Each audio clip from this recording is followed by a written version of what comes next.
the Insensibly Incurious Guide to National Security, Arms Control Edition.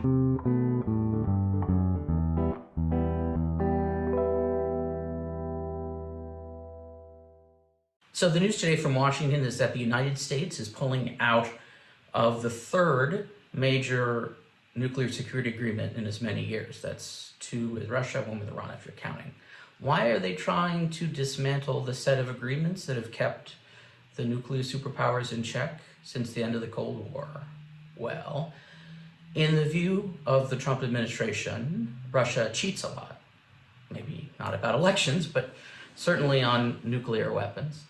And hardliners think that all of these treaties are gamed in favor of, for example, allowing Russia to develop newer, quicker, better, faster nuclear stuff while constraining the US to an arsenal and to delivery systems that don't match the threat posed by, say, China or other states with nuclear weapons like North Korea, which I thought we had taken care of. But who says these things have to make sense?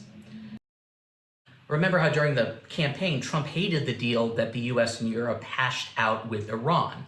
Iran could keep enriching uranium, one of the key components of nuclear weapons, but not to a point where it could be refined enough to be weaponized.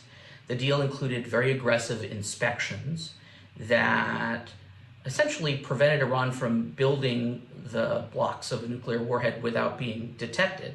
And Iran had to limit the amount of uranium it could refine. Now, the treaty didn't cover a bunch of other bad stuff that Iran does, and a lot of folks didn't like that. But the Obama folks and most of the international community liked the deal because it served as a framework for to negotiate other things, but also it kept Iran 10 to 15 years away from making a nuclear weapon. I mean, it bought time. But Trump said no, too weak.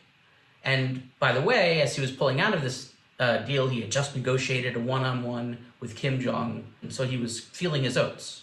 And how did that work out? So that's deal 1, the JCPOA with Iran. Deal 2, the US pulled out of the INF treaty. This treaty ranged back to the closing years of the Cold War, when the Soviet Union could threaten Europe with so-called intermediate range nuclear missiles. The treaty banned them. Missile launchers, cruise missiles, ballistic missiles, anything with a range between 300 miles and 3,000 miles. That's intermediate, right? Now, you could still technically launch those from fighter bombers or subs, but the treaty was a success. And by success, I mean, well, it eliminated several thousand of these missiles from the face of the earth. But Russia did cheat.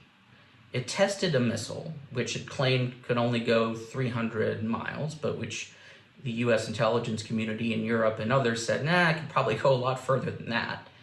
In turn, Russia said, well, you guys are building a nuclear missile defense shield around NATO countries, so we had to experiment a bit. Now, the US has another motive for withdrawing from the INF treaty, and that's China, because China is building its intermediate range nuclear forces, has a big fleet at sea, not covered by any treaty at this point.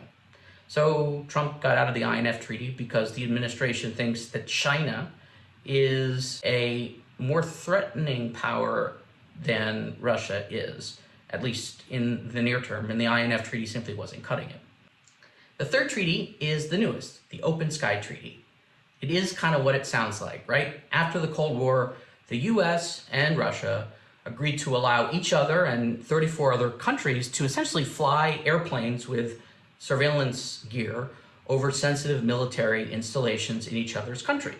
It's a way of building confidence, right? You can check to see whether someone is amassing an arsenal of unknown weapons, make sure that they're not planning an offensive attack against you. Now, even during the Obama administration, it was pretty clear that Russia is using these flights to collect sensitive information about American military installations. And it had a habit of suddenly canceling US flights over Russian territory. But the US was doing the same. It won't let Russia fly, for example, over Hawaii, where the Pacific Fleet is based. And Russia won't let the US fly over Kaliningrad, which sort of is a Russian territory enveloped by Baltic states, but it'd be a critical launch point for a war with NATO. So the treaty is imperfect, but it really helps make sure that the other side isn't preparing for war. The Trump administration says that Russia's cheating, and therefore it gets out. So that's three, right? Iran, INF, open skies. There's a fourth one, which is coming up, and it's a biggie. New START. This is the treaty that Obama negotiated with Medvedev and Putin and came into force in 2018. It expires next February. New START actually limits the number of warheads and bombs that can be deployed at any one time on bombers, submarines, and ICBMs to 1,550. It includes an aggressive inspection regime, including telemetry monitoring and in-person visits. In fact, the US and Russia have exchanged 20,000 notifications since the treaty began, and they can also do 18 in-person visits a year. So New START is a whole other show here, and there's no real good reason to let it lapse or get rid of it. What you hear from folks in the nuclear priesthood is that the verification and compliance parts of the treaty make it easier for Russia to cheat, which has historically been true, and that's kind of true.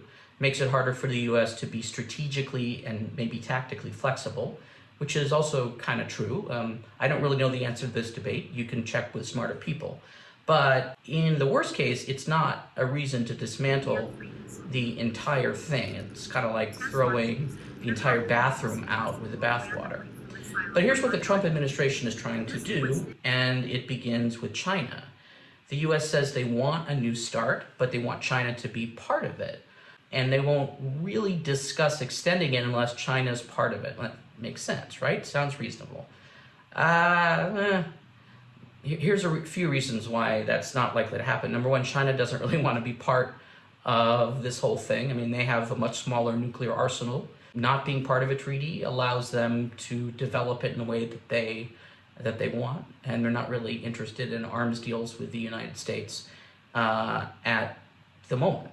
So in many ways, saying, well, China has to be part of this is one way to make it fail. 3 treaties down, 1 to go in February. Coronavirus and Trump are sucking all of the oxygen out of the room, and few people are paying attention. Now, the Trump folks have a point about Russia cheating and taking it seriously, and the same, taking China seriously as a major power in the Pacific. But getting rid of these treaties doesn't make that point. It simply leaves the US in a bind. And that is arms control today.